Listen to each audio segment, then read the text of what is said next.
Oh.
Yeah.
Good evening. Good evening. We are going to just have a 1-minute delay to enable our translators who are joining us by Zoom to do whatever translators do. And then we're going to get our wonderful event underway. 1 minute. Buenas God, I've noches. never quieted a room so quickly before. Yo soy Erika Pérez y vamos a estar interpretando este foro en español, así que la interpretación ya está activada. En la parte de abajo hay un como pequeño globo. Hagan clic ahí y escojan español y listo. Pero si están utilizando su teléfono, pueden ver los 3 puntos en la parte My de name is abajo Carol y Lasky. luego I escoger am the interpretación de idioma. co-chair of the Gracias. Boston Ward 4 Democratic Committee.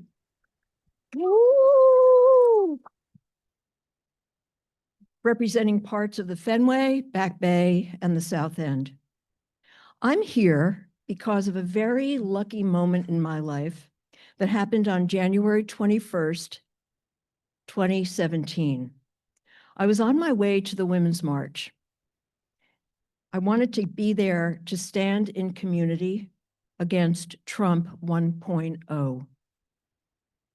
I boarded an incredibly crowded Green Line train. The Green Line train was just full of people like me, people who were full of righteous indignation and energy. And I ran into a neighbor, and she said to me, if you're looking to do something, you should go to a ward committee meeting. And I went. And I keep going, especially in these very troubled times. Participation in my ward committee keeps me going. Our remarkable city runs on showing up in community, speaking out, and listening for shared purpose. That's what ward committees do at the grassroots level. And that's why we're here tonight, coming together for the first Boston Mayoral Forum of the 2025 election season. Woo! And speaking of firsts, this is the first ever coalition of Democratic ward committees from all over our city, shouting out to wards 1, 4, oh, come on, 5, woo, 10, 11, 15, 17, 18, 19, 21, and 22. We all came together to be a collective voice for reform, responsibility, and responsive leadership. We are, all of us, so happy to welcome you tonight. I want to give a special, very warm welcome to everyone joining us on Zoom. As I took the tea over here today, I was watching my phone. It was like another one and another one and another one. I think we're up to 800. I'm not sure how many of you are actually on Zoom right now, but hello and welcome. And also to our audience of our ward committee's special guests here at Suffolk University's amazingly wonderful modern theater. And I want to give a big shout out to our special guests who are joining us from Boston Latin School, the Hennigan School, Boston Arts Academy. And if you're here from another school, I'm sorry I didn't mention you, but yay, I'm glad you're here. And a big, fat, mighty thank you to Suffolk University, especially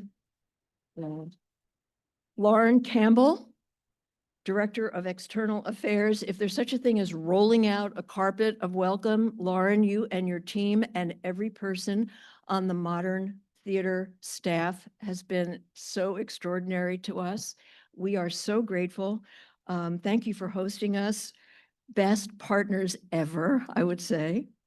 And I just want to conclude with a couple of notes about tonight. One, I really love a rowdy crowd, but I'm going to ask you to hold your applause during the Q&A portion. We have so much ground to cover, and we've sort of calculated to the 30 seconds, and we want to make sure that all of our candidates have a full opportunity to answer the questions, and clapping takes time. So hold those applause if you can do that. And also, for audience members and members of the press people, we're so glad you're here. Please don't take photos during the forum. It is distracting to the candidates. You can take a quick photo when the candidates first come on stage. And then afterward, we promise to ask the 4 candidates and our wonderful moderator to come stage front so you can all take a photograph. No videos, please. And just so you know, we've been asked a million times, the event will be available to rewatch online. And as we speak, it is being live streamed on the Ward 4 Dems Facebook page. Thank you all for being here. I'm so thrilled to see each and every one of you. Now, let's make history in Boston.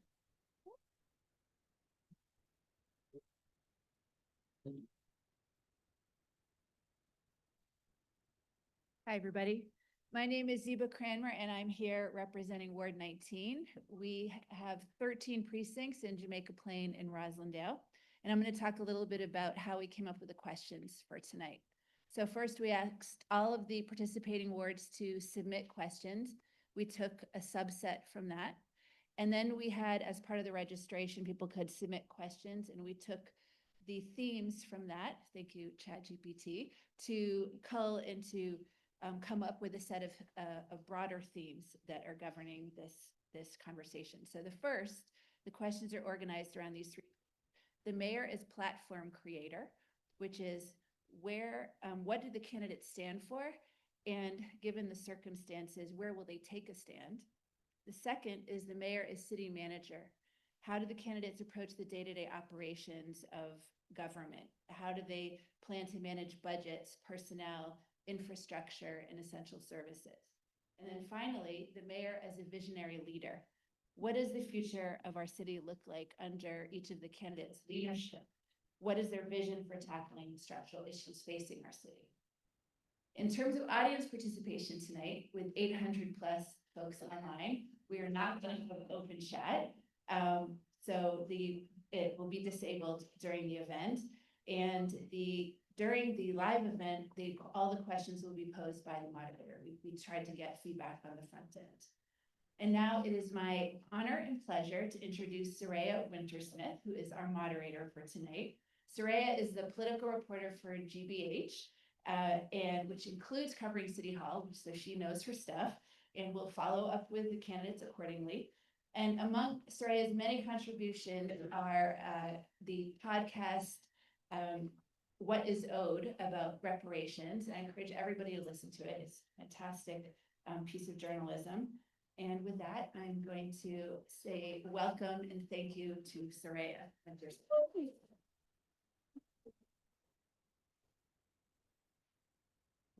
Good evening. Talk to me. Good evening. Thank you, Ziba. Thank you also to the Coalition of Democratic Ward Committees for tapping me to serve as your moderator tonight. I'm so honored to be here. Thank you again to everyone in our audience, whether you're here in the room or at home. You already know that you are participating in one of the most important citizenship. We have 4 candidates with us this evening. These are folks who met the Ward Committee Coalition's eligibility criteria, officially filing papers and opening an OCPF account by May 1, 2025. Here are the candidates in alphabetical order and with introductions each has provided. We'll bring them out now. From Alex, Mexican immigrant, lifelong Boston resident, graduate of Boston's programs and schools, Alex aims to push Boston further. Welcome, Alex. Domingos DaRosa, born in Cabo Verde and raised throughout Boston's diverse neighborhoods, Domingos DaRosa has dedicated over 3 decades to serving our city. Welcome, Domingos DaRosa. Josh Kraft, former CEO of the Boston Boys and Girls Club and community leader. And Michelle Wu, a Boston Public Schools mom and the first woman and person of color elected mayor of Boston. Welcome.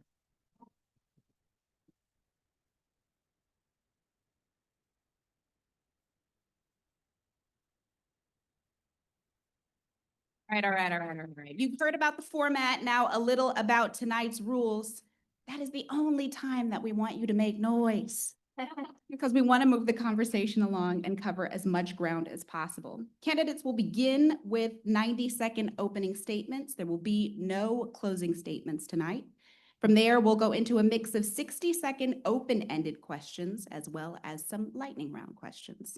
I may direct specific follow-ups to candidates, and in that case, they'll get 30 seconds for follow-up responses.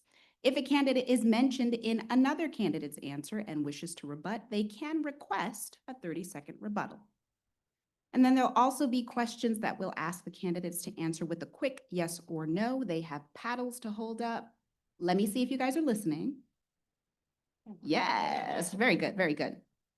And all the while, we've got timers here in studio to keep us all honest. I will ask them right now to flash our 30-second timer. Can everyone see? Great. Our 15-second timer. Great. And if you see this one, it's already too late. Time's up. And in that case, I'll promptly cut you off. I will do my best to enforce the limits firmly and fairly. And with that, we'll jump right into opening statements. We did a very official drawing of names to determine the order before getting started here tonight. And Alex, you will go first. You have 90 seconds. Hello all. My name is Alex, and I entered this race to highlight critical problems in the city and hopefully contribute to the solutions. I was born in Mexico. I immigrated illegally by the time I was 3, and I spent the last 20 years caught between the contradictions of the city and the country. Through dozens of schools and programs, I became a citizen. I biked 2,000 miles from here to Texas, and I graduated from NYU with a degree in critical system studies. I made it myself. Since 2023, I have been back in Boston, sending out applications while working in construction, retail, and education. And I was compelled to join this race because I do not trust that the leading candidates or typical coverage will speak frankly about issues in transit, housing, education, labor, and democracy. I've tried to engage the city through traditional means. I sent out 500 applications since graduating, 60 alone at City Hall. I spent April cleaning up 600 pounds of garbage around the city of Boston. And it took weeks to get a single response from a City Hall member for my Clean Boston initiative. My city councilor had their assistant message me to tell me to reach out to the state legislators passing the buck. And I documented all, the traffic, the garbage, the inefficiency. I talked with hundreds of people. That's just my job at doing retail. I study the ways policy failures ripple through the city, and I see hundreds of ways to improve Boston physically and socially. Even if voters won't vote for me, I hope that they recognize the value of my perspective and the pressure that I provide. Thank you. Mr. Alex, thank you. Michelle Wu, you have 90 seconds. Thank you so much. Good evening, everyone. Thank you so much for being here and having us. 4 years ago, I ran for mayor as a longtime city councilor and a BPS mom with a vision that together we could build a Boston for everyone, that we didn't have to choose between the big and the small, of filling potholes or protecting our neighbors, and that we could have the courage to tackle the big, hard challenges so everyone in our community can thrive. 4 years later, I am so grateful to our community and our city workers for proving what's possible. We have become a city where gun violence has been driven down to the lowest level ever on record. We've delivered more affordable housing than in a generation. We have invested and opened up more seats in universal pre-K, early college, paid summer jobs than ever before. We've opened up our museums to all of our students and young people in Boston for free and their families. And we've delivered city infrastructure that is green alongside the green jobs to get it done. I am so grateful for this city for laying the foundation unmatched by any other community. But this is a moment where we have to do more. And we are in a moment where the pressure of the administration at the federal level and so many others are coming at us. When our home is under attack, when our communities are under attack, we need a leader who will be unafraid to fight, to represent each and every one of us and the entire diversity of our community, and not to back down. This is a city that cannot be bought, and I'm so proud to be mayor. I respectfully ask for your vote. Thank you, Madam Mayor. Domingos DaRosa, you have 90 seconds. Good evening, everybody. I'm using my phone. Hi, my name is Domingos DaRosa. I was born in Cabo Verde and was raised here in Boston neighborhoods. Dorchester, Roxbury, Hyde Park, Mattapan. I spent over 20 years serving the city as a city employee, coaching kids, supporting families, building partnerships, saving lives, and running a small business. As a community leader, I backed up people who worked for the city, led the Boston Bengals football program, stood strong with workers on their rights as a union president, and served as a school committee member in the Concord-Carlisle Regional High School. As mayor, I'll fight for housing, safer streets, better health mental services, recovery services, stronger jobs. Excuse me, guys. I'm not used to this. I usually speak without looking at stuff, but I've been here for 47 years. I've lived here. I graduated from Madison Park. I've seen the city go through a transformation, and I sit in front of you tonight asking you for your support to become your next mayor. Mr. DaRosa, thank you. Josh Kraft, you have 90 seconds. Thank you, Saraya, and thank you for everyone for being here tonight. I'm grateful to the Democratic Ward Committees for giving me this opportunity to be here tonight. So I'm going to start with the fact that most people are well aware of. I was born into extreme privilege. I like to say I was not born on third base. I was born at home plate. And, you know, you might say, maybe I didn't deserve it. Maybe I did. Doesn't matter. But that privilege gave me another privilege, the privilege to do 35 years of community work and nonprofit leadership throughout the neighborhoods of Boston and greater Boston. And in those 35 years, I've been able to meet so many incredible people through the Boys and Girls Club, through reentry work, and through recovery work. And from them all, I've learned so much. It's truly been a great gift to work with people to seek opportunities to thrive, succeed, and achieve their dreams in life. And those are the people that have inspired me, and I've learned from them about the power of resilience, the power of grit, and the power of community. And they inspire me to want to be the next mayor of Boston. So I thank you all for the opportunity. I look forward to talking about housing, schools, rent control, and the human tragedy of Mass and Cass further tonight. Again, thank you for the opportunity. Great, everybody hit time. We'll start with a question section formed around the role of mayor as a platform creator. Mayor Michelle Wu, you'll get this question first. The Trump administration has been creating policies that are having a significant impact on the city of Boston and the greater Boston region more broadly, including in the areas of immigration and customs enforcement, funding cuts to research programs, and to higher education. What do you view as the role of the mayor in responding to such actions from the Trump administration? At 60 seconds. The role of mayor in any situation is to take care of our community members. Every day I say, we're here to make Boston a home for everyone, everyone. And usually that is about the nitty gritty of our work. But this administration is targeting the core industries that make up our economy, the community members, the very identities of our diverse community, federal funding that funds critical city services, and even tourism is now down, affecting small businesses across Boston. We have taken a leadership role in Boston, not just going down to Congress when intensely requested to appear by a hostile Republican committee, but also to take a lead in the legal system. So we have sued the Trump administration around federal funding to address homelessness and gotten a temporary pause on that. We have convened other cities and led the charge on protecting NIH funding and funding for research. And I continue to convene all of our anchor institutions and our communities. We will know what to do by listening to our community members, and the mayor needs to be a convener, and we will continue to fight back in Boston. Domingos DaRosa, you have 60 seconds. As an immigrant, this is something that I take dearly.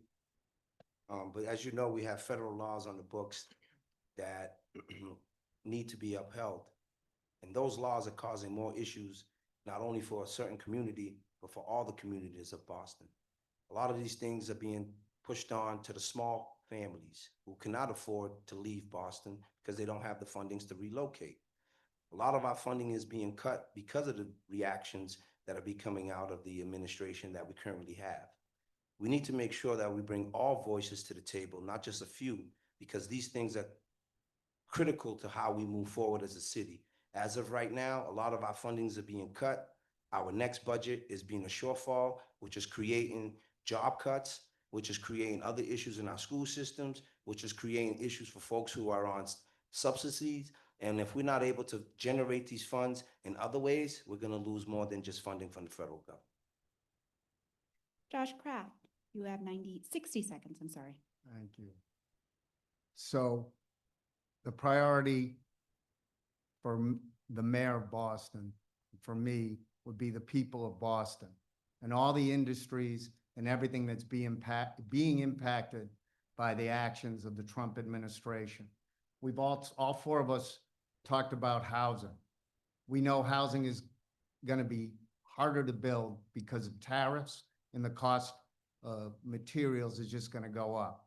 We're going to fight for our immigrant community as well. You know, the mass deportation plan of people that might be sitting in a church or going to school, people that have paid taxes and been part of our community. It's not right, and I will have the back of each and every one of them. Talking about due process and habeas corpus being suspended, we'll fight against that. In the end, it's about the citizens of Boston and all the industries that will be impacted by the federal cuts. I will stand behind as mayor. Alex, 60 seconds. I'm an illegal. I call myself an illegal, even though it's not politically correct, because that's how I grew up. I was here illegally until 12, where I became a permanent resident. And when I was 11, I was hit by a car and I ran away because I didn't want the police to find out. So the role of mayor, especially in this time, is to hold the city together, to be a stabilizing force in the state and in the country. The chaos and the distress that's being caused is intentional. This country has always known that in order to seize power, you need to get people to be afraid. So as mayor, one of the things that I would do is change the way that we think about our material and social needs. There are people out here waking up every day to create this world around for us. The money being slashed does not change the fact that the people are here, that they still have needs. There are ways that we can make sure that everybody has housing, food, access to education, and political empowerment without having to worry about federal tax cuts or federal cuts. Thank you. This next question will go first to Domingos DaRosa. Universities play a key role in driving the city's economic and intellectual engine. The Trump administration has launched a campaign aiming to remake how universities operate. Efforts to crack down on protests and diversity initiatives are part of what the White House says is a push to address anti-Semitism and racial discrimination. But there are huge concerns about how these moves could impact academic freedom and free speech on campuses. What steps would you take to respond to these threats? Well, you know, as a Black man, A lot of these things are not previous to myself. Some of these universities don't allow my own community to enter.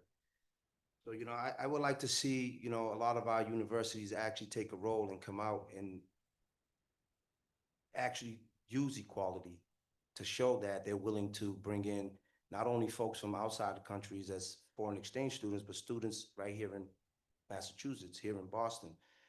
I would like to see them actually pay their fair share of the pilot program.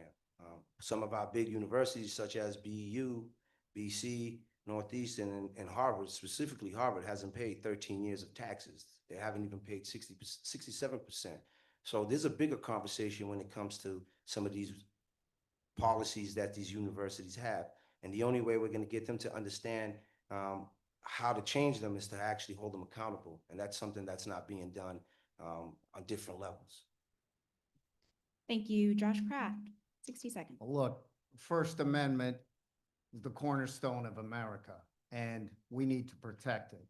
Whether you agree with what's being said on a campus or don't disagree, we will, or I will, protect your right to say it. And that's, again, the cornerstone of America, and actually the cornerstone of all academia, and we need to protect that right for everyone. In addition, DEI is a crucial part of education because the more diverse an administration is, professorships are, the more you learn, the more experiences you can share with students so people have a deeper understanding of everyone's experience in America or not in America.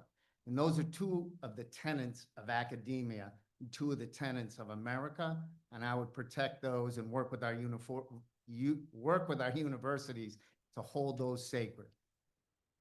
Thank you, Alex.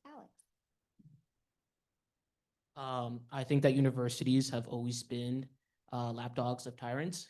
At their founding, they were established through the slave trade, through the earnings of the slave trade, and it's continued that way. Even up here, that money was sent up south from the north, or north from the south.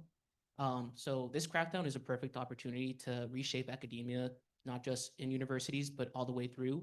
I have plans to create a Children's Science Expo, creating strong partnerships with their universities and public school systems to show that education is supposed to be of the people, for the people, not of elites. I also think that we need to coordinate a response to the kidnapping of visa students, as well as a response to when universities use state violence against, or use violence against their students. I think we need to be consistent and we need to be proactive. We can't keep having these things happen and then the outreach happens afterwards. These people are suffering now, their rights are being trampled down. Thank you. Mayor Wu. I want to be clear what we're talking about. We have a lot that, as neighbors in Boston to so many more universities than any other city per capita, that we work alongside our universities on. We push, we need to see more in a lot of different areas. But this unprecedented attack on higher education is really about controlling who can speak and think freely in our country, about who can stand up to push back against the unconstitutional actions that are happening, from public safety, your own rights over your body, about what you can read in school, and everything in between, your right to exist as a resident of color in this country.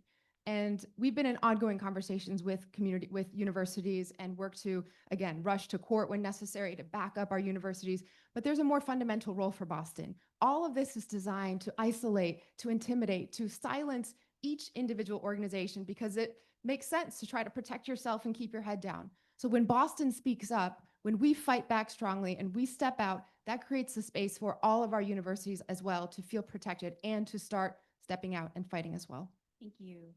On to a question about the city's fiscal health. Boston received another year of AAA bond ratings from both Moody's and S&P Global. Analysts from Moody's noted that the city's resiliency will be challenged over the next several years, with uncertainty over things like tariffs, immigration, cuts to the National Institutes of Health funding, and other federal support for research and education, potentially leading to higher unemployment, slower economic growth, and demographic shifts. Revenue is a major part of the bond rating calculation and the city's fiscal health. Given the limitations Boston has on its taxing power, what opportunities do you see for the city to raise revenue, and how would you prepare for significant reductions in federal funding? Josh Kraft, this goes to you first. Thank you. So in addition to the federal funding, which we all know is real and a serious issue for the city of Boston, we did touch on, Saraya, that the tax revenue that we depend so heavily on in the city for our municipal budget is going to have a major impact over the next 5 years. It's $1 billion, if you believe the Wall Street Journal, it's $1 billion in tax revenue lost. And we need to find new sources of revenue. We need to create pathways. We should have our doors open to invite businesses in, incentivize businesses to move to Boston so we can create those pathways of tax revenue.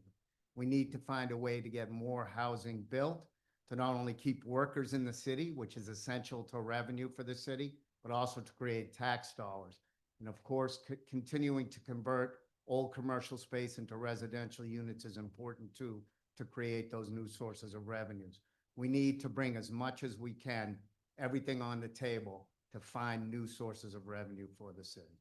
Thank you. Alex. I have a couple of ideas. First, I want to do congestion pricing, and you can use this as leverage to get the suburbs to build high-density housing along the commuter rail. You also need to start finding traffic violations. I bike everywhere. On my commutes, I film everything. In a 10-minute commute along part of Mass Ave into Charles Street, the city could have made $2,000 if there were any enforcement. There's never any enforcement. There's also an idea called expanded producer responsibility legislation. I've been cleaning up garbage around the city. There are consistent companies that show up, Dunkin' Donuts, PepsiCo, Kraft, these sorts of things. These companies should be charged for the cleanup of their garbage. We also need to shift the responsibility for recycling onto these companies. They need to create a closed material loop system. And also, money is an abstracting force. It's a representation of our labor and our resources. We have labor, we have resources. We need to be growing more food within the city bounds as well. Food is going to skyrocket in price, form stronger partnerships with farms out in Massachusetts, collect all this compost, turn it into fertilizer, give it back to them for reduced produce prices. Thank you. Mayor Wu. This is the, in some ways, most fundamental responsibility, making sure that the precious taxpayer dollars that the city allocates for city services are spent well and are invested in ways that protect and provide the opportunities for next generations. We're in a very difficult time. And in this city budget that we put forward, we've hit the balance point where we're cinching our belt even tighter to account for the fact that $300 million of federal funds fund city services. These are congressionally appropriated, contractually obligated, should not legally be able to be taken away, but all bets are off in this moment. So we are preparing for the unplannable, while at the same time not jumping ahead into the buying into the fact that we need to slash and cut. It's not just billionaires at the federal level who have said we need to cut everything in the name of efficiency. There are people on this stage right now who have said, let's take a 2% cut across the board to city services. That, when you tell the truth, translates into firing police officers, teachers, et cetera, mass layoffs. We need to protect city services because they're more needed than ever, and work with the state to find new sources of revenue. Thank you. Domingos DaRosa. We need to do a city audit first.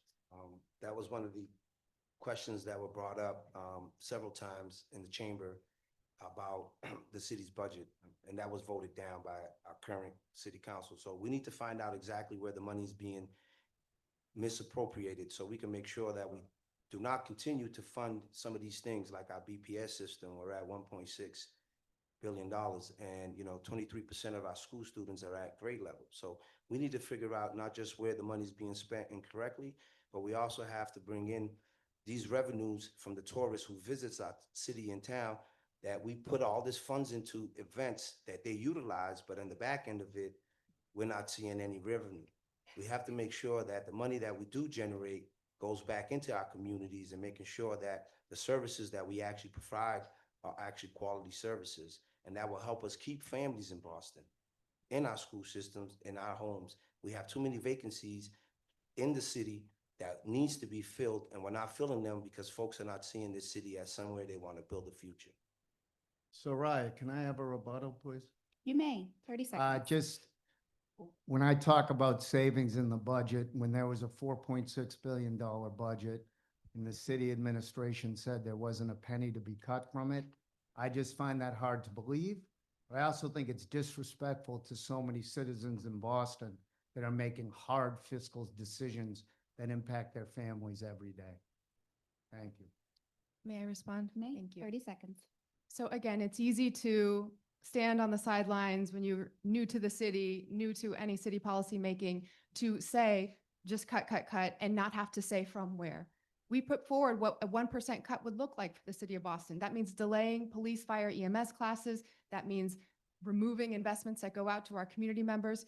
The city budget as it stands delivers services. And when we talk about those cuts, when we talk about cinching our belt, we have identified in this budget nearly 500 positions that are not going to be funded in the next budget because we are being responsible. But that means we're also at the same time able to fulfill those city services and ensure that we are first and foremost serving the residents of Boston. We're going to move along. The next question goes first to Alex. Alex, Massachusetts has seen a surge in new arrivals in recent years, prompting discussion on Beacon Hill about changing our decades-old right to shelter law.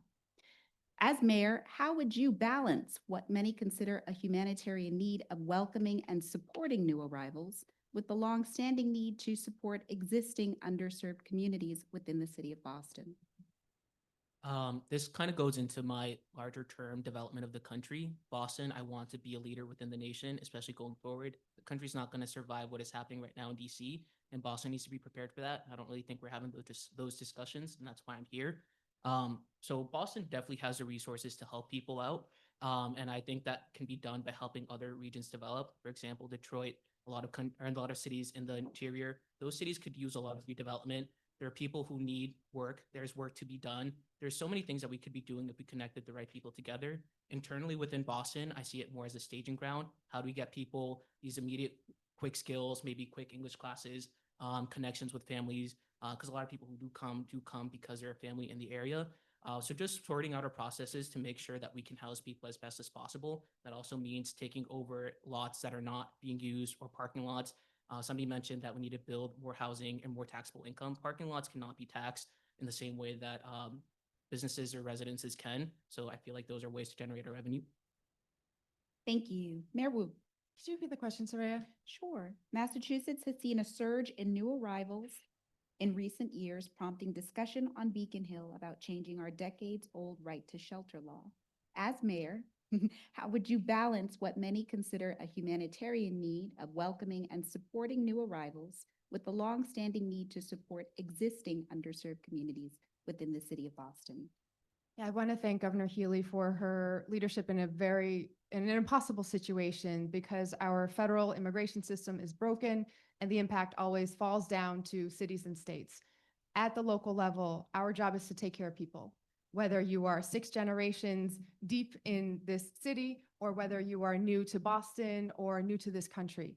And so we have been working very closely with the Healy administration to manage and provide supports, while also acknowledging that, again, these very precious taxpayer dollars have to ensure that we are taking care of the fundamentals: housing that is affordable for all our residents, jobs, and education.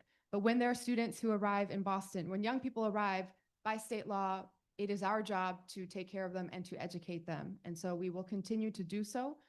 We will continue to provide that support for any family who finds themselves in need. At the same time, we're working with the state to establish the protections and the budget so that when we're providing additional services for residents, that also makes sure that we're addressing the original underlying needs that were in the city budget to begin with. I'm getting a note from folks online saying that it's hard to hear us, me and Josh specifically. So if everyone can just scoot closer to their I'll put microphone my so mic our up. friends online can hear us. Domingos, DaRosa, you're next. Can you repeat the question, please? Sure. Massachusetts has seen a surge in new arrivals in recent years, prompting discussion on Beacon Hill about changing our decades-old right to shelter law. As mayor, how would you balance what many consider a humanitarian need of welcoming and supporting new arrivals with the long-standing need to support existing underserved communities within the city of Boston? Well, we have to start off, with our residents, our Bostonians. This is a conversation that, we continue to have across the cities. Folks feel that their needs are not being looked into. So, we need to have a requirement, just like when you apply for a city job. Folks need to be here for at least a year established so we can continue to provide them with service. But the issue at hand is, again, we have folks who are coming, who are basically being shipped to Massachusetts because of these laws. If we're not working with our state legislation to make these laws fit today's needs, we're going to continue to have an overpopulation. We spent $4 billion in our shelter system within a 9-month period. These are funds that we could have used for other services for residents of Massachusetts, residents of Boston. At the same time, building an infrastructure where we receive these folks who are coming in will have more than just 112 Southampton Street. We need to really look at our infrastructure and how we go about correcting some of the things that have been misused over the years. There's a lot of money being misappropriated when it comes to the homeless populations, and that's something that we can address. Thank you. Josh Kraft. Thanks, Saraya.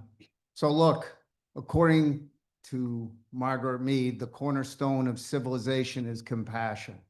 And what makes Boston such a special place to everyone in this room is the compassion of the city, and we can never lose that. At the same time, we know there's people in communities throughout Boston who aren't getting the access to opportunity that they so badly deserve and need to fulfill their hopes and dreams. And we need to do a better job as a city by organizing the great nonprofit leaders. We're so lucky in the city to have so many great, committed, passionate nonprofit leaders. We need to do a better job of giving access to the people that have been here and continue to live and work here, access to the services of those nonprofits in some way, shape, or form. Thank you. This next question goes first to the mayor. Despite the growth in Boston's population, nearly 30,000 fewer people voted in 2024 than in 2020.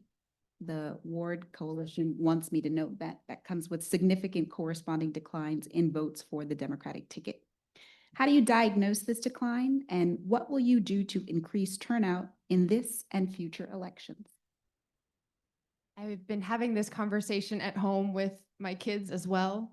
The boys are 10 and 7 now, and so much more able to understand what's happening and pay attention. And we had worked so hard for the Harris presidency, for Vice President Harris. And of course, they came back, and as the news is happening, the question is, why does it even matter? Why should we even vote, even at 7 years old?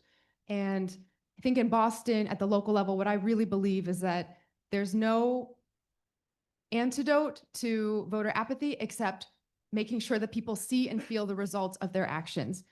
It can feel really far away at the federal level, but at the local level, every single day, you should feel like you have a way to contact your city government, to express your views, and to see real results. We're now in the middle of coffee hours in the parks, going to every single neighborhood with all of our cabinet chiefs and getting City Hall out of City Hall.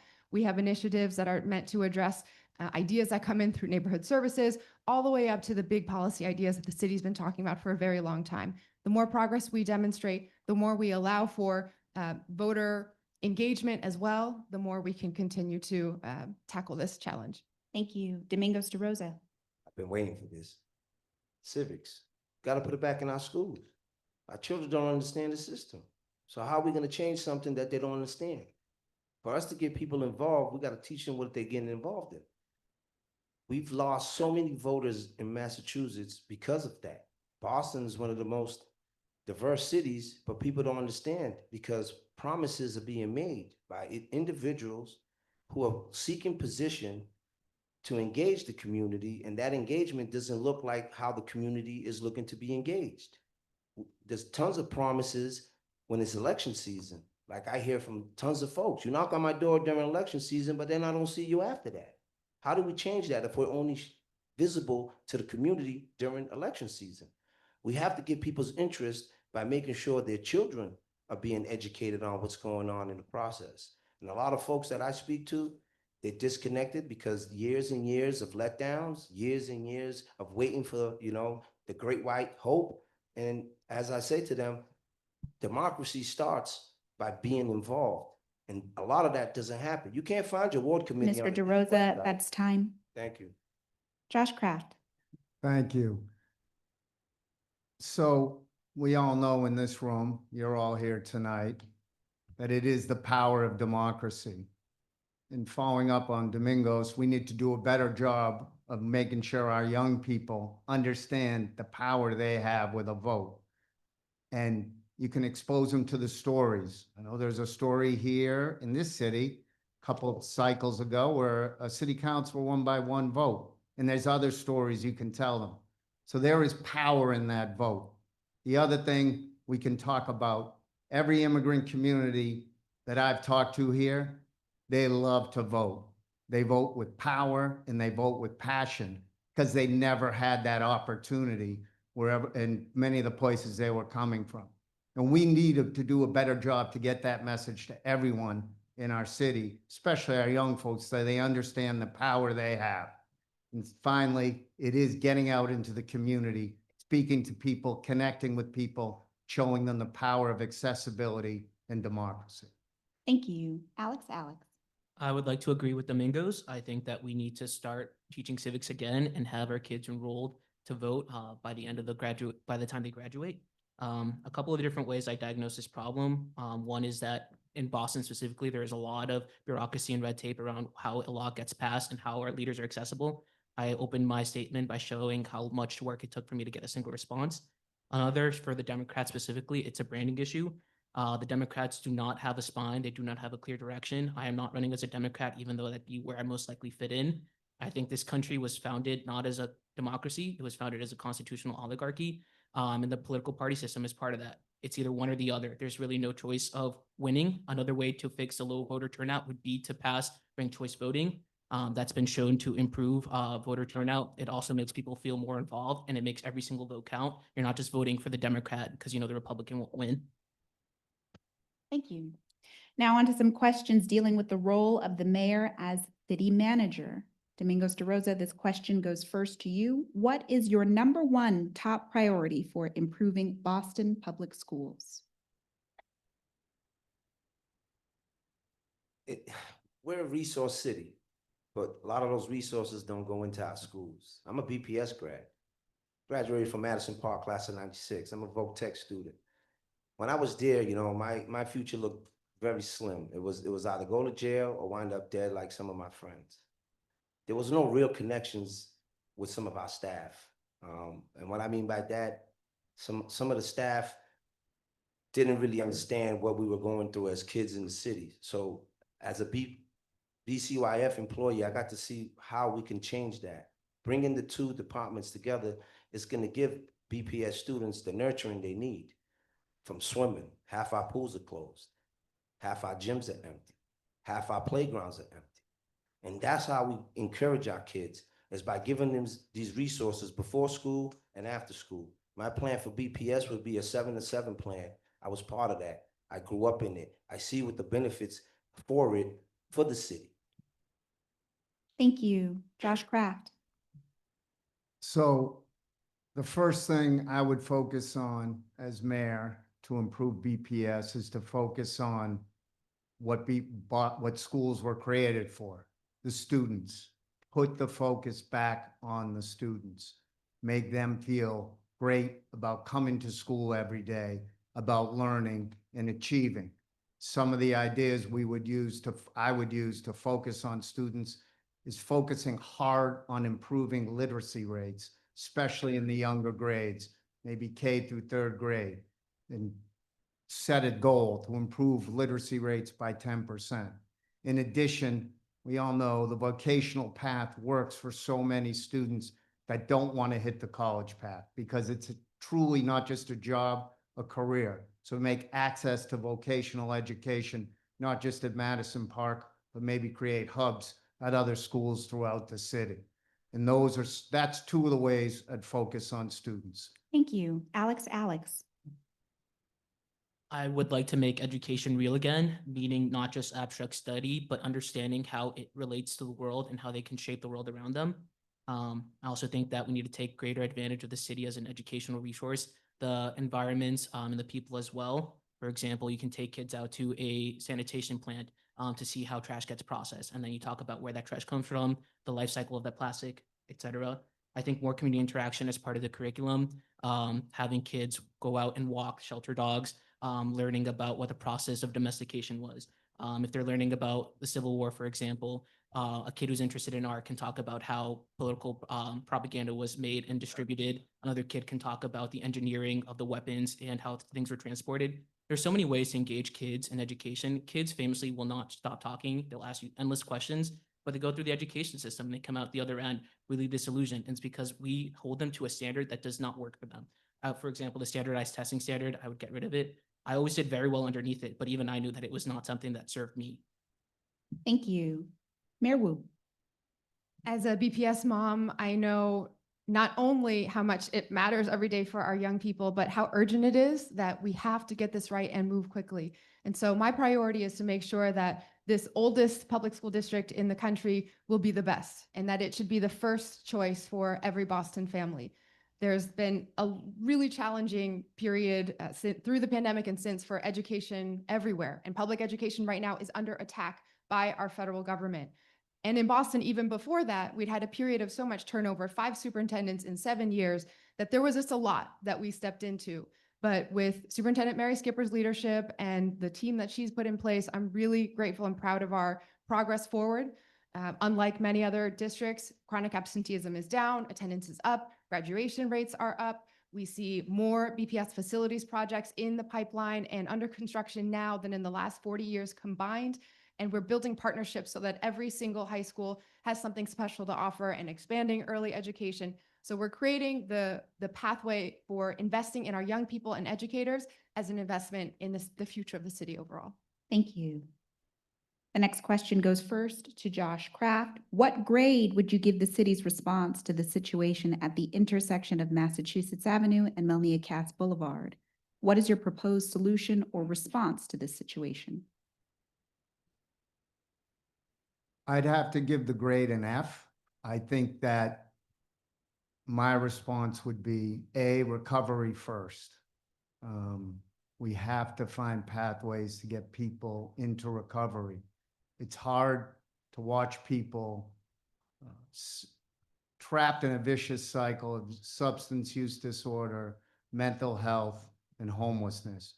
And we need to create pathways through recovery first to get them the support they need. Now, we also know easier said than done. Second thing I would do is I would work proactively to bring order to much of the disorder that's been going on beyond Mass and Cass, but throughout neighborhoods where it's spread. Public use of drugs, drug-induced petty crime, and so on. And we would work proactively with police to not put these people in the traditional judicial path, but we would emphasize services over sentences with them. Thank you. Alex. 60 seconds are not really enough to discuss Mass and Cass because homelessness and addictions are not issues themselves. They're symptoms of social rot. Truly addressing Mass and Cass requires fundamental shifts to the way we organize our housing, how we produce food, how we treat people, how we recognize abuse within systems. Our society is premised on abuse. That is why so many people end up homeless or addicted. And even the ones who aren't out on the streets, we have so many people who are dealing with their own internal issues. So again, the issue is far beyond 60 seconds, but I would focus more on first individual responsibilities. There are a lot of people who don't take responsibility for the way that they're harming other people and how that ripples across society. And then the institutional response, making sure that we have our housing needs met, that people have access to food, that people know that there are resources for them when they need that help. I was homeless for a bit. I could have easily wound up there. I didn't because there were people who gave me the help that I needed when I needed it. And that included stuff like housing. As a 17-year-old, where was I going to get housing? It took a stranger taking me in. And that's the sort of stuff that we need to be doing on a larger scale. And to be clear, do you have a grade? C-. Thank you. Mayor Wu. I would give our city an incomplete on this because it's a work in progress and it's an incredibly complicated issue that cities across the country are looking to Boston for learnings. In the first 2 months of our administration, we took steps to really put in place an infrastructure that had not existed before, centering 24-hour medical support around supportive and low threshold housing, around community-based and public health-based teams that were speaking with each and every individual who had been living on the streets in that point for 7+ years, and to work with everyone to connect to the proper housing and shelter placement so that we were working to remove the permanent encampment that had been there. Many years later now, 3 years later, we still have no permanent encampments in Boston because we've been able to maintain this infrastructure. The steps that we're taking now are focused on addressing outdoor, congregate, substance use, and providing services citywide, not just in one area.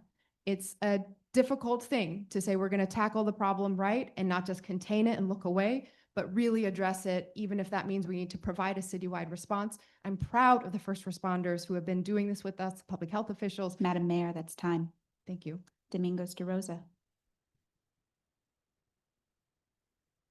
Take a deep breath because I've been dealing with this for too long. As you know, for some of you guys, I've been dealing with Mass Ave majority of my life. But the last 10 years has destroyed more than just Mass and Cass. It has destroyed Boston. We have lost our humane way of dealing with people. I lost the whole program due to Mass Ave, of what goes on Mass Ave. I've created partnerships with folks who live on Mass Ave, folks who are suffering from different walks of lives. We have to get Long Island back in line. We have to open up shelters across the state. We can't allow the state to keep bringing everyone to Boston because it's only fueling the flame. The open drug market has to stop. The trafficking of humans have to stop. These are all someone's loved ones. And until we go down there physically and give our best as a city, that's the only way we're going to get folks to get involved. We cannot allow all 14 counties in Massachusetts not to have their own recovery system. And that's what's been going on. Mr. DaRosa, that's everywhere. time. Thank you. This next question goes first to Alex. Alex, tell us about a time you've made a hard decision that's impacted a community. What steps did you take to ensure you were responsive to those most impacted? I think going as an illegal throughout my high school career and college career, obviously that's a very loaded term for a lot of people, and I use it intentionally. I know that it's going to trigger a lot of responses, and especially among immigrant communities or people who've been impacted. I know it's a really strong word, but I use it because it forces people to confront the fact that there are people behind these terms.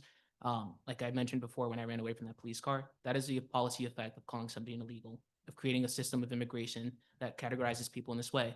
And I also call myself an illegal because I very clearly debunk all the claims that people, racists, like to make about what being an illegal means. I'm here cleaning up garbage that other people have thrown, citizens most likely. I'm out here educated. I'm very highly educated. And I know that I can stand on my own in almost any single room. Again, something that people like to combat or like to denigrate illegals for. I know that it's a very tough term, and these coming years will be really hard as well. There are a lot of people who are going to end up being deported.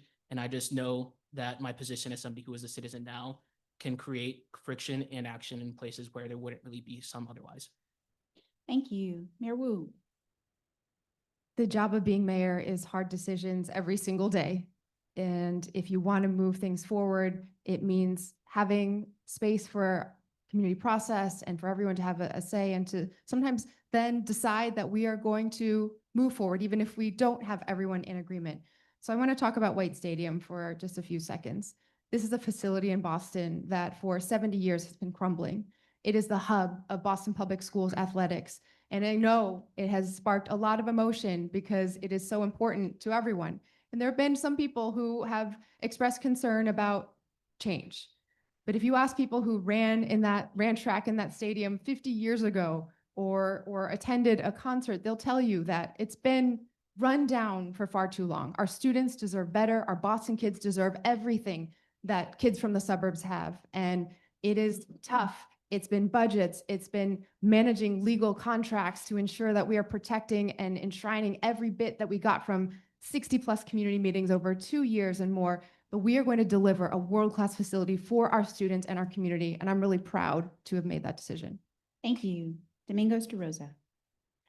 It's a great question. I'm glad you asked it right after the Mass Ave one, because that was one of the toughest decisions I made. I put my family's safety at risk.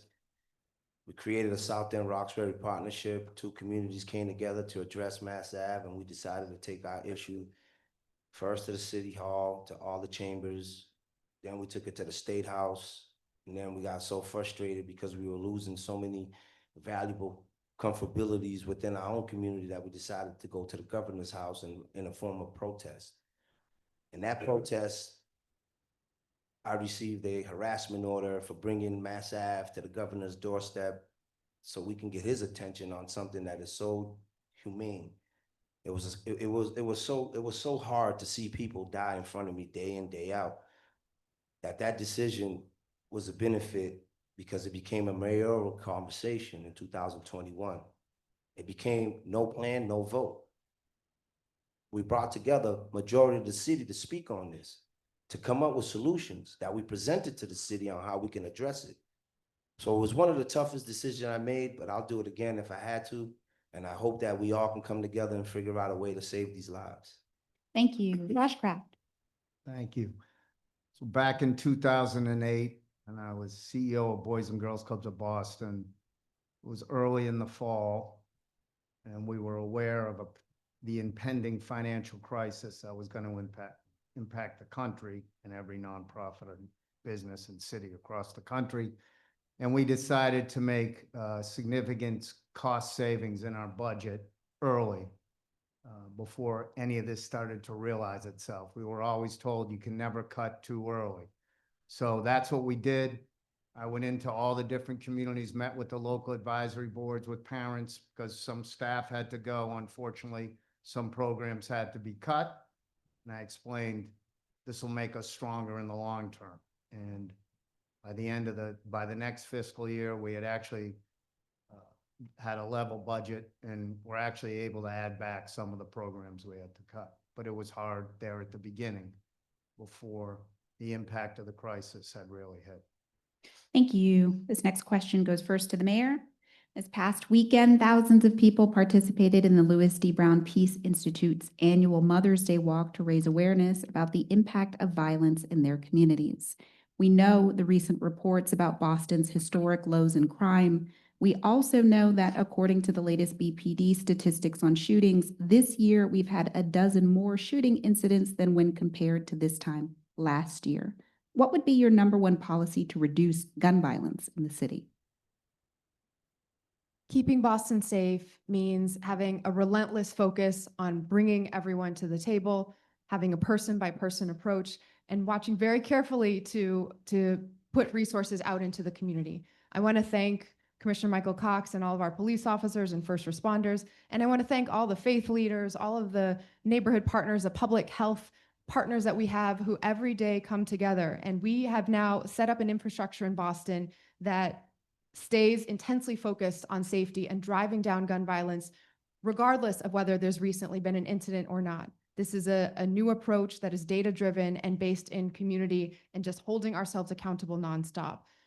We are putting funding towards block parties and activating communities, because to us, community safety isn't just the absence of shootings or the absence of fear or harm. It's belonging. It's knowing that you can go to the park in your neighborhood, you know your neighbors, you can go outside to events, you can walk in any street to any part of the city, enjoy the opportunities, and that takes every single department.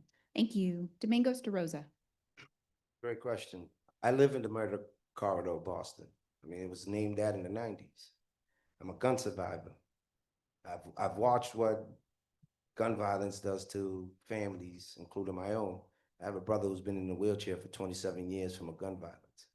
I have a 27-year-old son who lost his best friend, Malik Percival, at the age of 3. Someone tried to enter his home, shot him in the neck, and he passed away. From that day on, I made a decision in my life to make it better for all the young people in the city. I dedicated most of my time working with young folks across the city.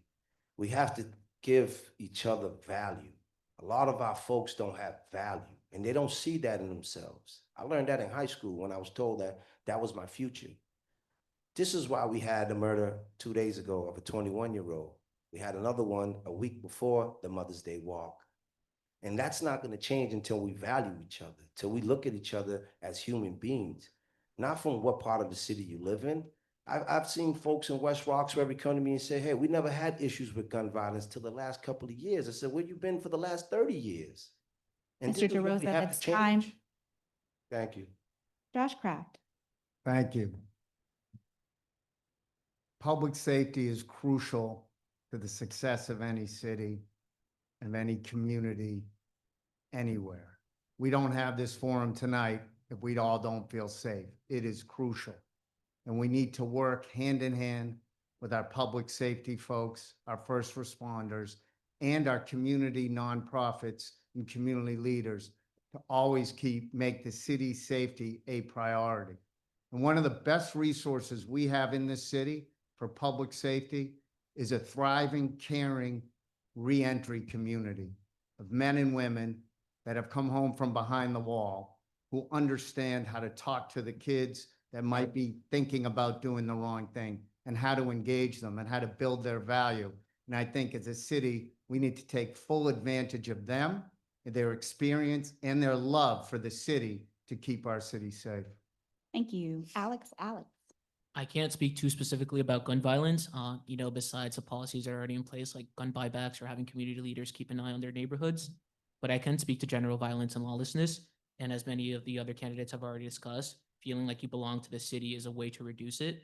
And this goes into my larger plan. I would like to do a Boston Summer Olympics. Every single summer, there are summer games across the citywide. It starts off in every single neighborhood, but it builds up to include the entire city. And I would like for the entry fee to be litter cleanup.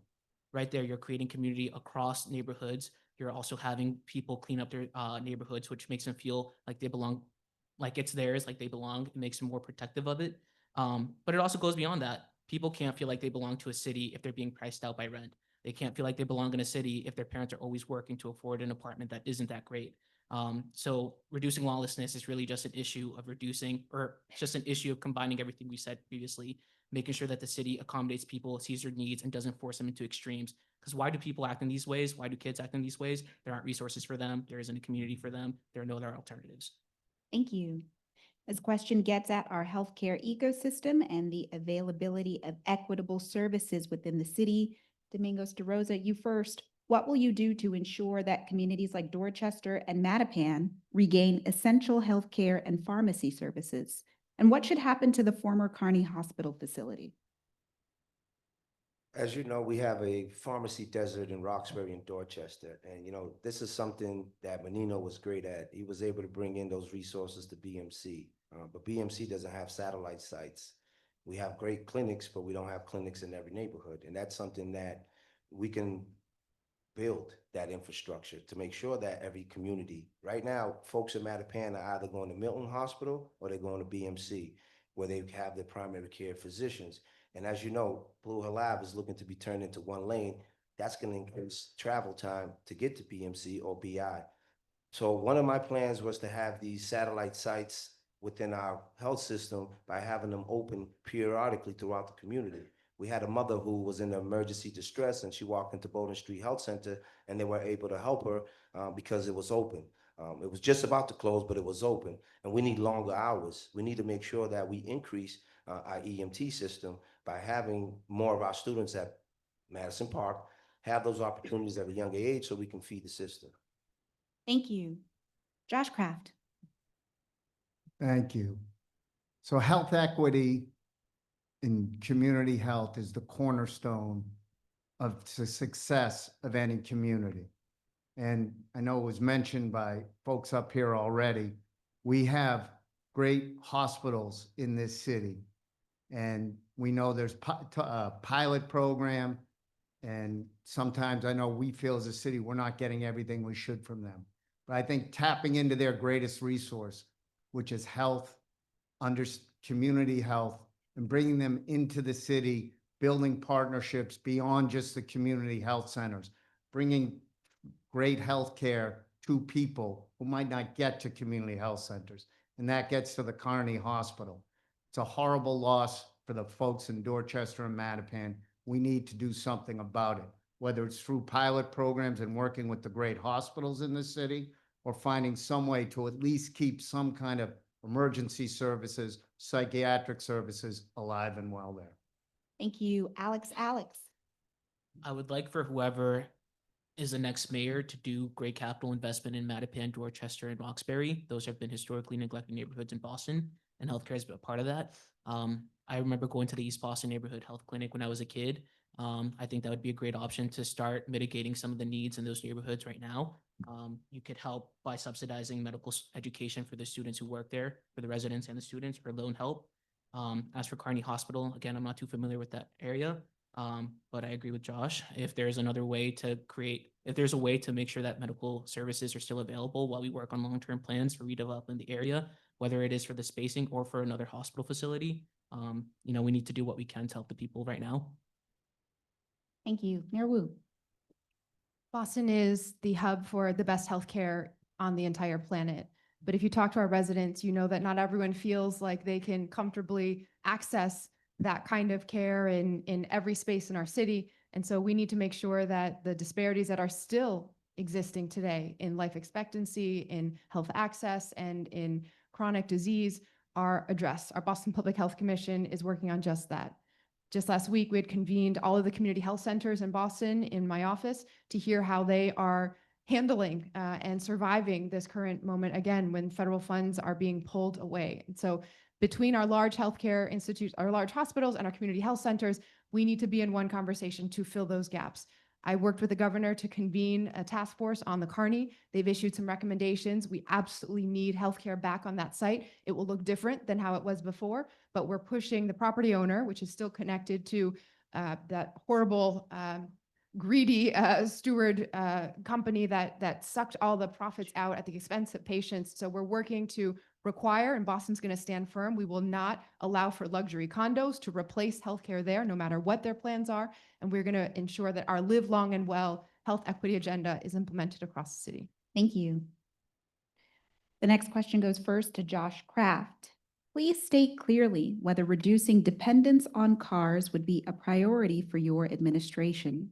If the answer is yes, what steps would you take to reduce dependence on cars and better facilitate the ability of Bostonians to safely get around by walking, biking, or public transit? How will you approach this process, the transition in this process, to ensure all voices are taken into account? So, no, I think there's a lot of folks in this city. I hear from them every day. They need their car. They have to get their child to daycare. They have to get to work. They have to get their child from daycare, then get their older child to soccer practice or whatever. And cars are here. Now, long-term, I think creating different pathways for transportation is great, whether it's bikes, cars, improving the MBTA in the city, that would be great. So when I look at transportation, though, I think the first thing we got to do is go to the basics. We need to fix the roads, fix the sidewalks, fix the potholes in the roads, the curbs, so people that walk can walk, people that drive can drive, people that ride bikes can ride bikes. In addition, we need to work hard with the MBTA to figure out best ways to create efficient access to public transportation throughout the city of Boston. And I want to be clear, the first word that you said was no. Yeah, yeah. Correct. I think so. All right. Yeah. Thank you. Alex, Sorry. Alex. I feel like this question was made for me. Yes, I would reduce car dependence in the city. I've never had a car. I grew up in East Boston. By the time I was 11, I was taking the T from Orion Heights over to Ruggles to go to BLA, to go to extra school for Stepping Stone. And since then, I've biked everywhere. I biked here from Dorchester. Reducing car dependence. If city residents need cars, that doesn't mean that suburbanites should be allowed to drive their cars in. I've already mentioned congestion pricing. It's a great way to do it. You could use it as leverage for housing development. It also is revenue building here in the city.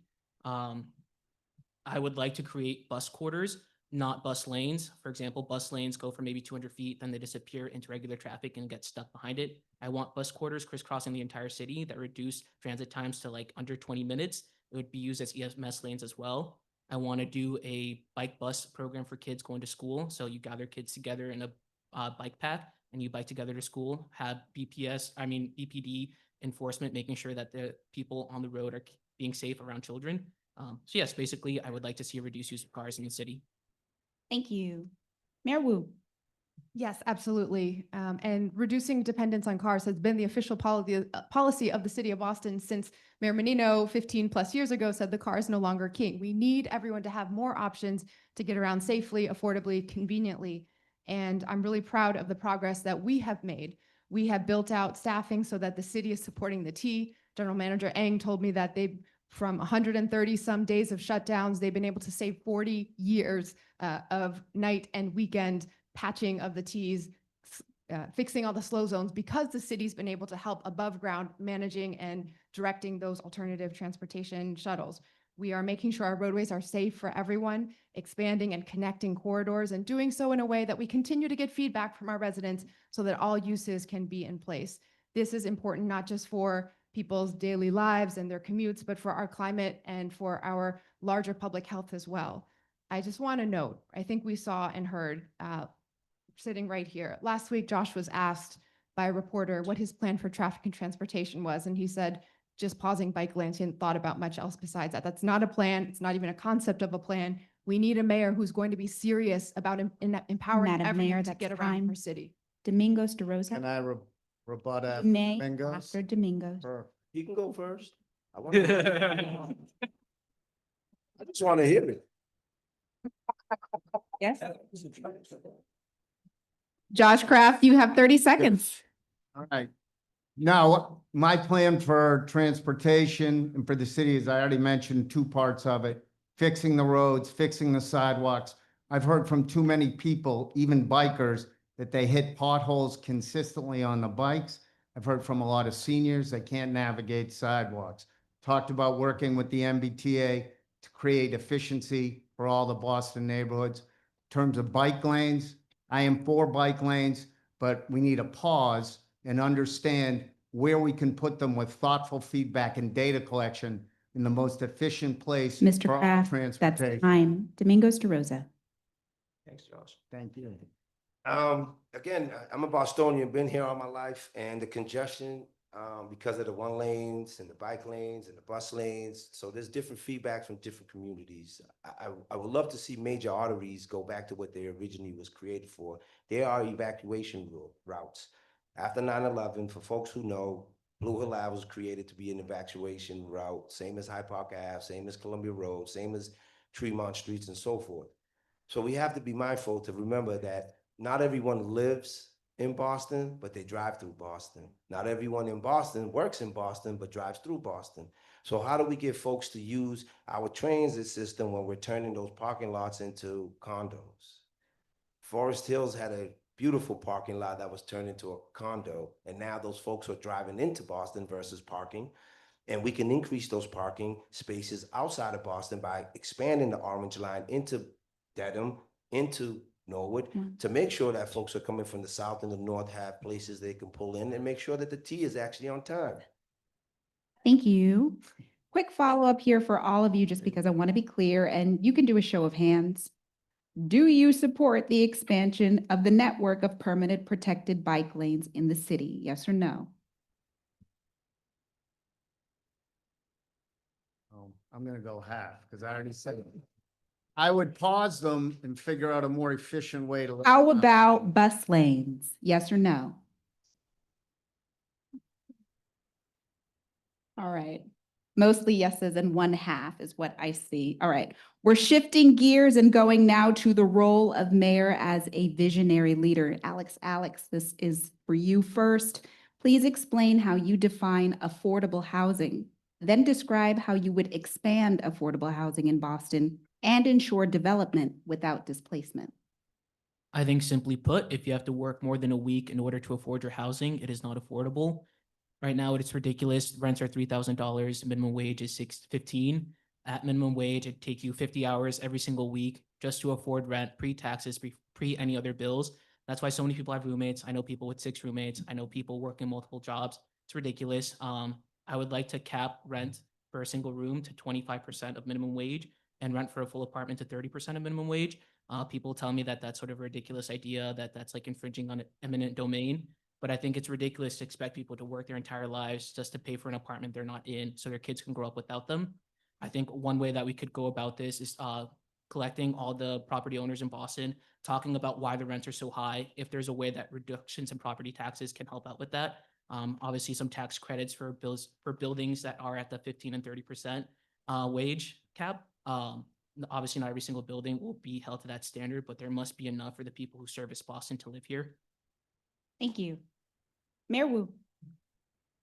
This is the number one concern for community members all across the city, and we have put every resource that we can because it's a complex problem that needs every possible tool there. So we've used city-owned land to create new opportunities for affordable homes to be built by developers who reflect the diversity of our community.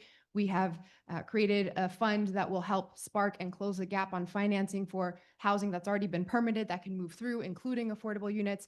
We're upping the number of public housing units for the first time in a very long time. We've created more than 11,000 units of housing under our administration, including 5,400 plus affordable, another 4,000 affordable in the pipeline, the most in any three-year period in a generation. We're also doing our part so that we can speed up the processes, make zoning clear, restore city planning as restored city planning as an official function so that community-driven processes define what the rules and the standards are. I will just note here, we've also upped our affordability requirements. And Mr. Halfsies here has said that the way to bring more affordable housing is to roll back those affordability requirements. That is false, and that is Madam not. Mayor, that's time. All right.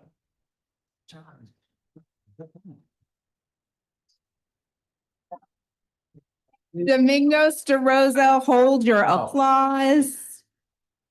Domingos DaRosa, Can you repeat the question? 'Cause Sure. please explain how you, I didn't find that funny, so that to me wasn't like an insult, and you know. I think they're okay with it. I think they're all right with it. I think- To repeat the question, please explain how you define affordable housing and then describe how you would expand affordable housing in Boston and ensure development without displacement. Well, one of the things I would do is stop selling off public housing here in Boston. A lot of our public housing, again, Lennox, the first housing complex in the country, was sold off to a management company because the city didn't want to repair what was in disrepair. This is something that we have to encourage. Franklin Field hasn't been renovated since its first stone was put in. So we can increase a lot of our affordable housing by making sure that these housing developments actually go up a few stories. We're building townhouses for a specific area, but those are not actually accommodating the 440,000 units needed across the state. Most people are coming to Boston because we're rich in resources. So a lot of folks are coming here looking for these apartments because we are putting affordable housing out there, but we need to address the AMI to make sure that folks can stay in Boston. Also, the minimum wage is something that we can work on. There's a lot of folks out here who are barely making it at $15 an hour, and that's something that we can push as a city, as a state, because we've done it in the past and we can do it for the future. Thank you. Josh Kraft. Thank you. As has already been mentioned, the number one issue in the city of Boston is the cost of living driven by the cost of housing. And we have a real housing problem in this city, and it's impacting us in so many ways. Of course, income restricted housing is needed, but just as important is housing for working people. There's just a shortage of housing for working people as well. I've heard from many folks, I work here, I want to raise my kids here, I cannot afford to live here, I'm going to move, I'm going to leave.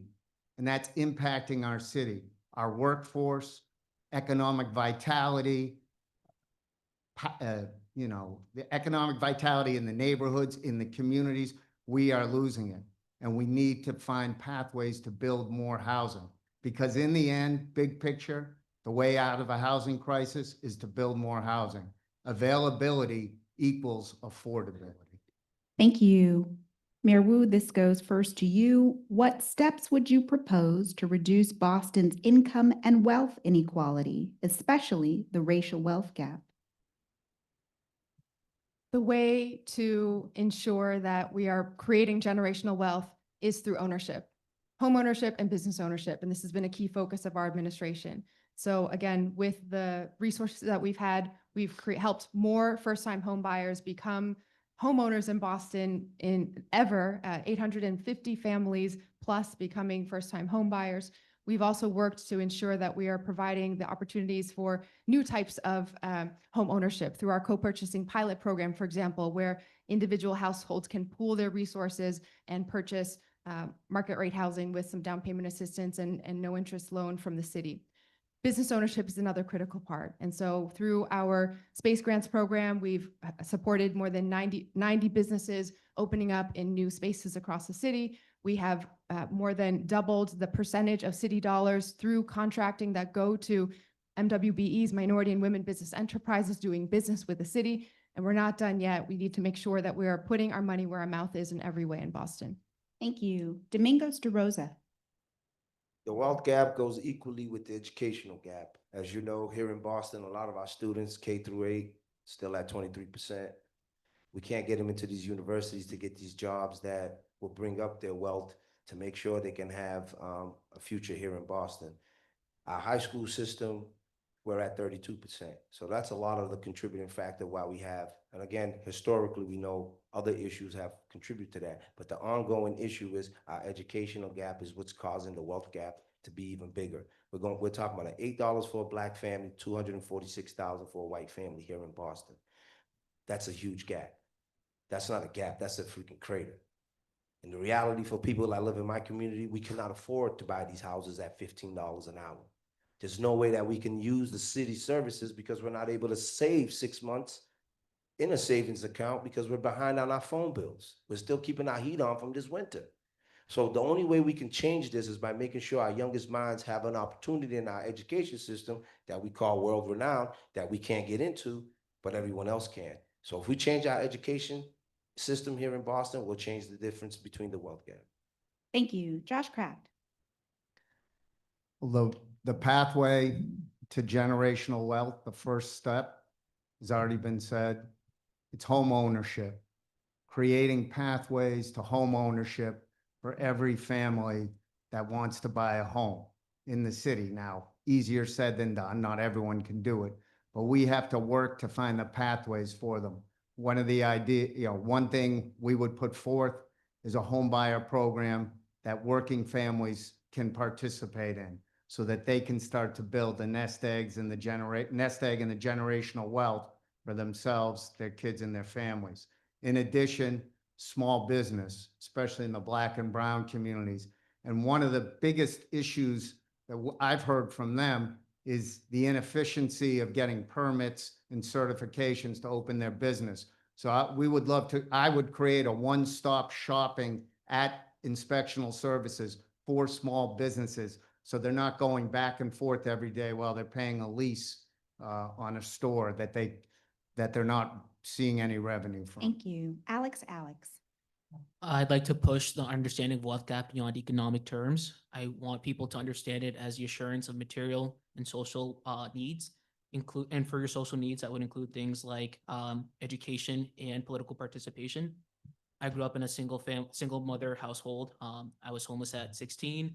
I went to a private school where I ended up stealing clothes and food and money just to survive while I was homeless. So living in that sort of way, being in worlds of wealth while not having access to that wealth has taught me different ways of understanding it. People have been talking about home ownership. I think a great way to go about this is doing a rent to own model. If you've been renting for 10 years, is that not basically a mortgage right there? I think making sure that people feel like they belong in the city and that they have access to the resources of it. So that includes better parks, better libraries, better public transit. That's what building wealth means to me, understanding that you can make your life in this place without having to worry that you're going to be displaced. Thank you. This next question goes first to Domingos DaRosa. What are your top 3 policy priorities for making Boston a climate resilient city? What is your plan and timeline for addressing our coastal vulnerabilities, including where the money will come from? As you know, Dorchester to West Roxbury, there's a 10-degree difference between the two communities. And the reason for that is there's a lack of green space. We're already congested in certain areas. We don't have any public green spaces. We just cut down about 2,000 trees between Franklin Park and Charlestown. And that's one of the biggest concerns because we don't have enough green spaces. So that causes even more, again, South End to Roxbury, the asthma disparity in those two communities is a real living thing.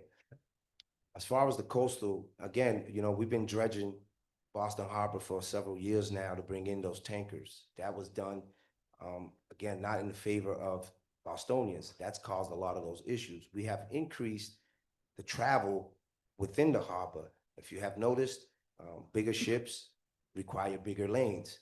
So when we look into our harbor, you see a lot of those things happening today.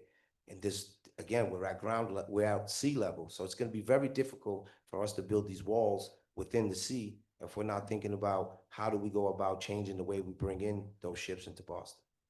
Thank you. Josh Kraft. Thank you. So we all know that the climate crisis is real, and we're facing it every day, and our children's children will be dealing with it well into the future. And we're lucky to live in Boston with such a great academic, technology and academic folks who we need to rely on with regard to the climate crisis and tap into the great resources we have in those communities. The three ideas I would propose would be climate tracking technology to stay in front of changes in the climate as they come, retrofitting appliances, and finally, creating a climate equity committee that could help our underserved communities better deal with the looming climate crisis and the impacts it'll have on those communities. Alex. The first would be the Boston Summer Games. I already mentioned that. That would be litter cleanup along with civic participation. The litter cleanup, I want it to be documented and all that trash recorded and weighed so that then we can charge the companies that produce it. For example, we've all seen cigarette butts out on the sidewalk, same thing with nips. All those things should be charged to the companies that have produced them. Second is the congestion pricing in bus quarters.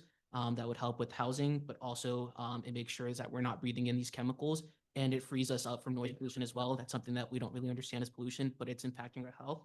And the third would be investigations into the toxins of industry. Fertilizers insides, permeate our foods. We have a toxic buildup in our bodies.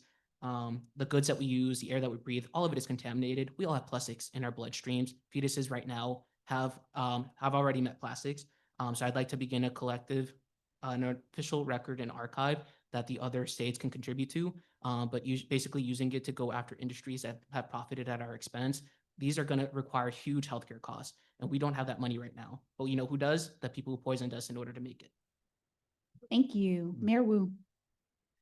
Well, the good news is that Boston has been at this for some time. And so we've done the tracking. We've been deep in community processes. We have plans. We know what we need to do. We just now need to do it and find the funding to do it. So my three priorities are: first, to protect our city; second, deliver savings; and three, create jobs. So protection means having green space, right? Resiliency, berms where needed. We're improving our parks. We have federal funding to help do some of this. We're partnering 47 miles of coastline. Most of it is not publicly owned. And so we've had to partner with all different property owners to get this right, but the plans are there and we're working with them hand in hand.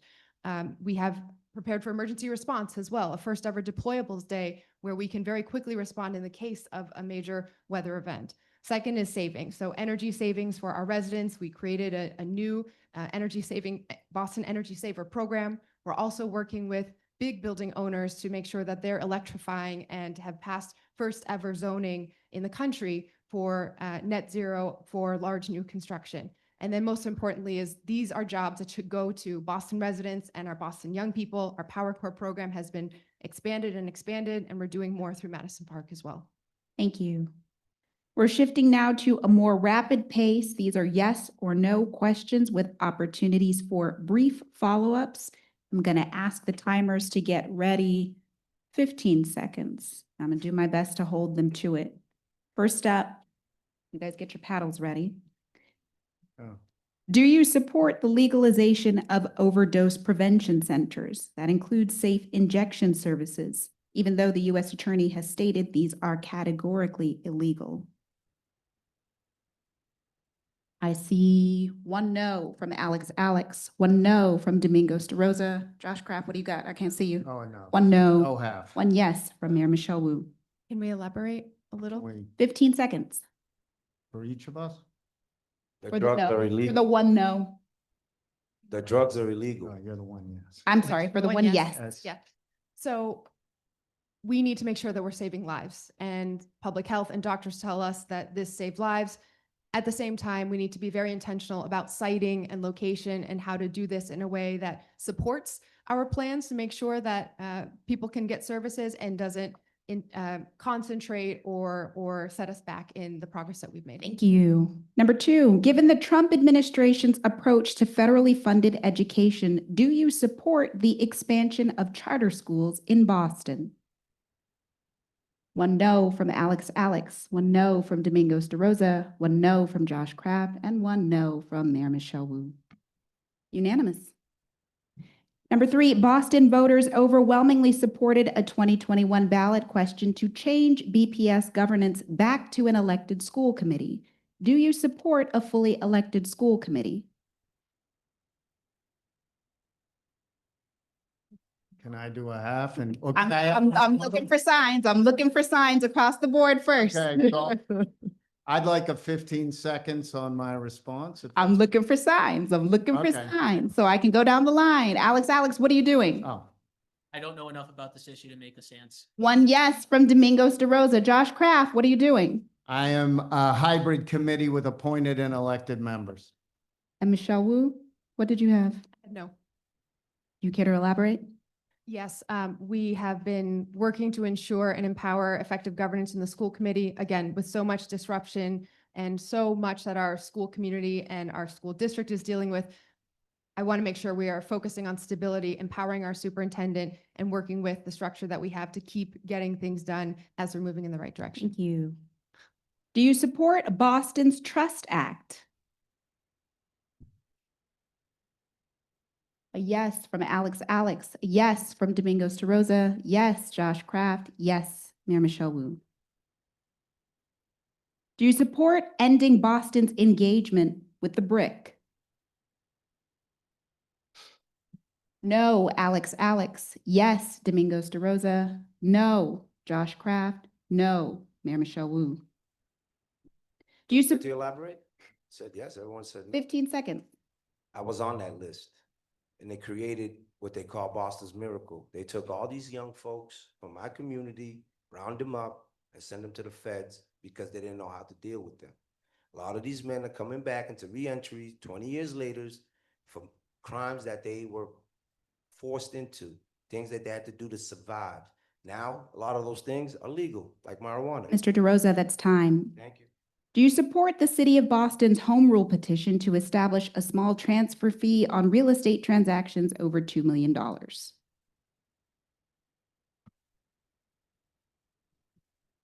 One no from Josh Kraft. Do you care to elaborate? Elaborate, yeah. 15 seconds. And it is actually a yes, no again, a half seat, but as Mayor Wu says, because I think with the looming financial crisis between the cuts from the crazies in the federal government and the loss of revenue from our city, we need to have every single revenue plan on the table, and that could be one of them. That's time. Thank you. Do you support rent stabilization, i.e. limiting the amount that landlords can increase rent for tenants year to year?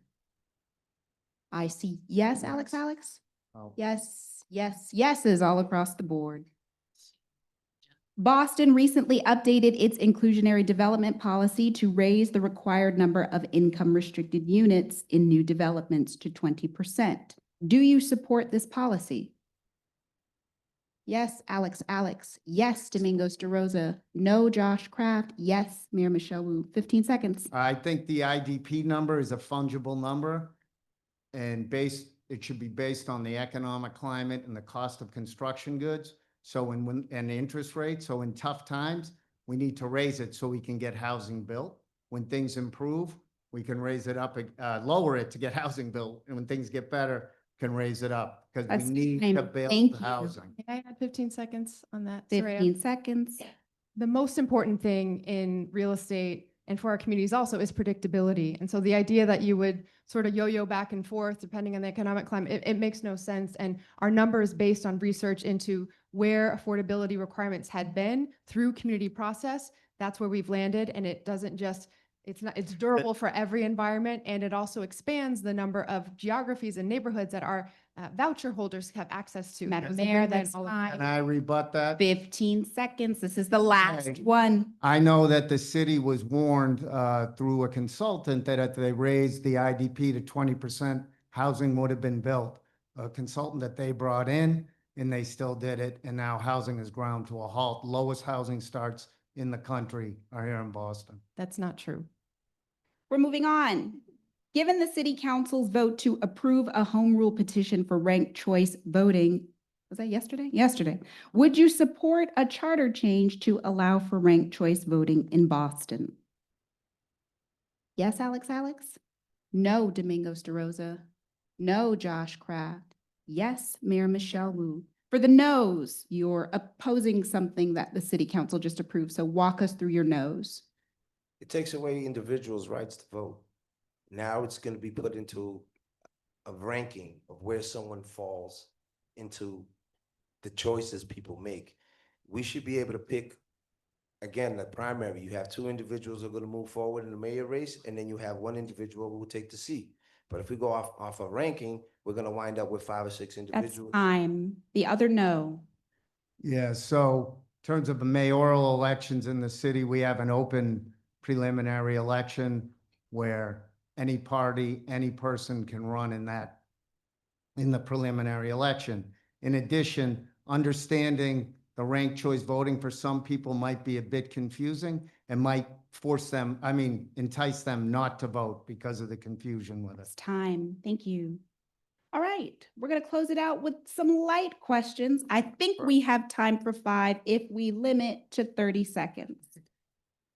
So, Josh Kraft, I'll start with you. What is your favorite Boston cultural event or festival? Maybe the marathon. Would you consider that a cultural event or festival? All right, marathon. Not about me. Alex. Not really a cultural event, but I really enjoy the community block parties. It's just really fun to see different communities out and try the different kinds of foods. Mayor Wu. Our open streets events that we created, which highlight a different neighborhood and really try to make it a destination. So you'll see small businesses with tables out in the street, music, dancing, kids running around everywhere. And it reminds us that our public spaces, including streets, are really for everyone. Domingos DaRosa. Flag raising. I wouldn't be Cape Verdean if I didn't celebrate flag raising. Seeing all the different communities come together to celebrate their independence from their colonizers is always something great to see. And then, of course, the food. Alex, how much is coffee at the local shop closest to your house? And what is the name of the shop? I don't drink coffee, so I'm sorry. Do you know a coffee shop in your neighborhood, Alex? Not in Dorchester. I know one in Beacon Hill where I work. Blank Street Coffee. All right. Michelle Wu. I'm not a coffee drinker either, but I occasionally have to go get the black ice for my husband. So PS Gourmet near Miami, I think it's like $3.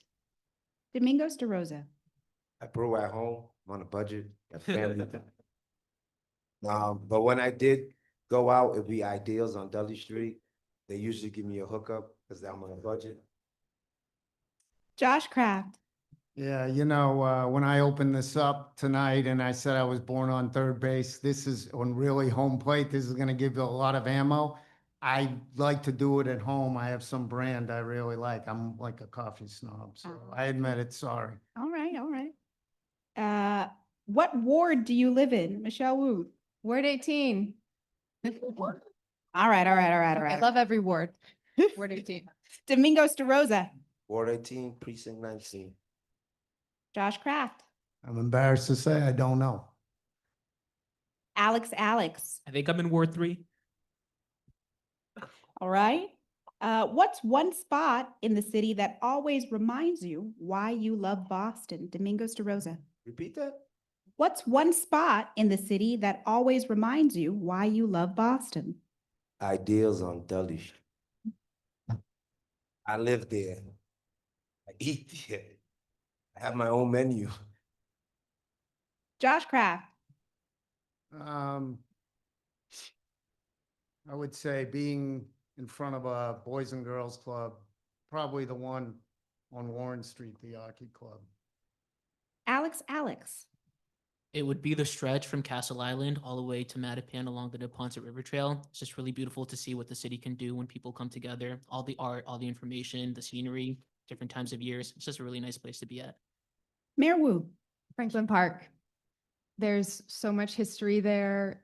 There is just an incredible connection of all different uses and community types, every cultural festival, so many events, the zoo, the golf. I mean, we're bringing everyone together every day there, and I'm excited that we're putting even more resources into the park and making sure that it can be restored to its full splendor.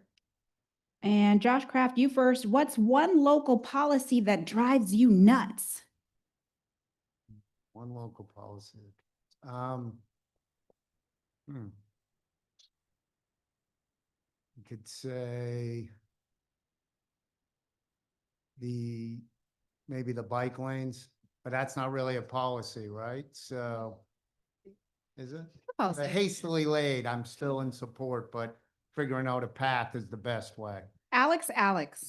The refusal to ticket double parking, and Oh, also the okay. fact that National Grid and gas companies are allowed to charge us for gas leaks, even though we don't get that gas, and the gas leaks that they repair leak about 10% of the time again. Mayor Wu. Home rule authority, or the lack thereof, making us go to the State House for far too many things compared to other cities. Domingos DaRosa. I would say the job residency policy is not enforced enough. A lot of our jobs are not being fulfilled by Bostonians, and those numbers are not being met. 51% hours, Bostonians, 40% of hours to Black and Brown, 13% to women. It drives me crazy. We talk about all this development in the city, and when I drive by, it's New Hampshire, Connecticut, and so forth. That's time. All right, that concludes tonight's forum. There are no closing statements from the candidate. Thank you to everyone for coming. Don't get up. I'm going to turn it over to Jonathan Cohn for some final closing remarks. And now, live audience, do your thing. Applaud. Okay. So my name is Jonathan Cohn. I'm the secretary with the Ward 4 Democratic Committee. Thank you all to everyone for being here. First of all, I want to first thank our amazing moderator, Saraya Wintersmith from GBH News. You can see over there, Carol Lasky is demonstrating the thank you present that we're giving to Saraya for her amazing work this evening. You already gave an applause before, but let's do another round of applause for a thank you for our candidates for joining us this evening.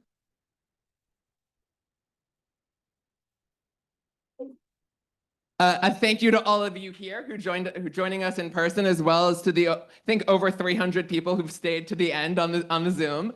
So let's do a round of applause for your own participation.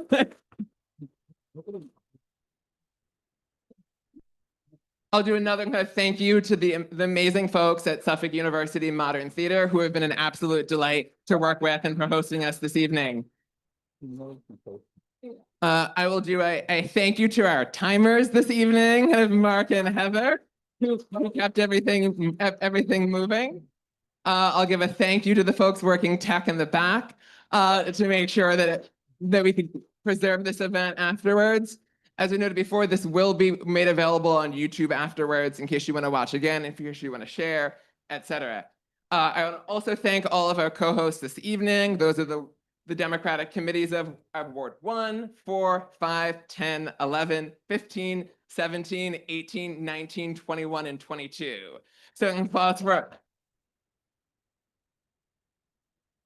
And I will not try to say that 5 times fast. That I want to make a pitch as well for engagement. So your local ward committees are the local organs, the local infrastructure of the Democratic Party here in Massachusetts. And we strongly recommend that you get involved.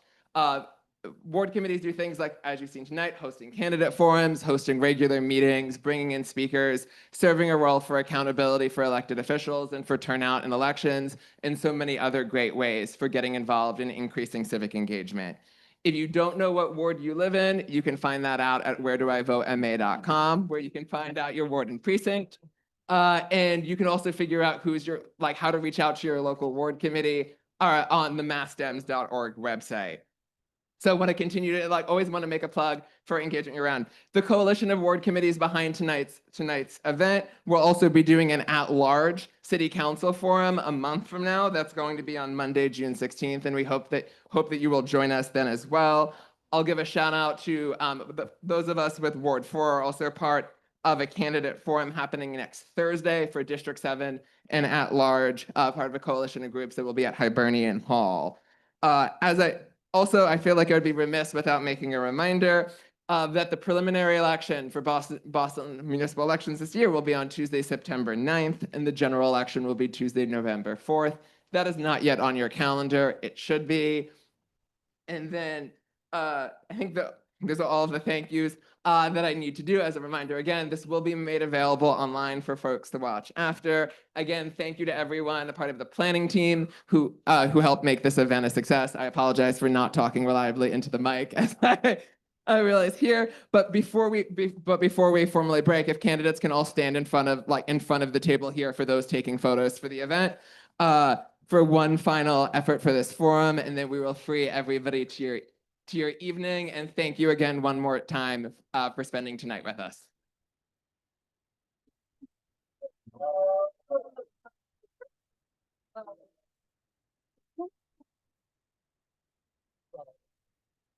Thank you for, sorry, my sons.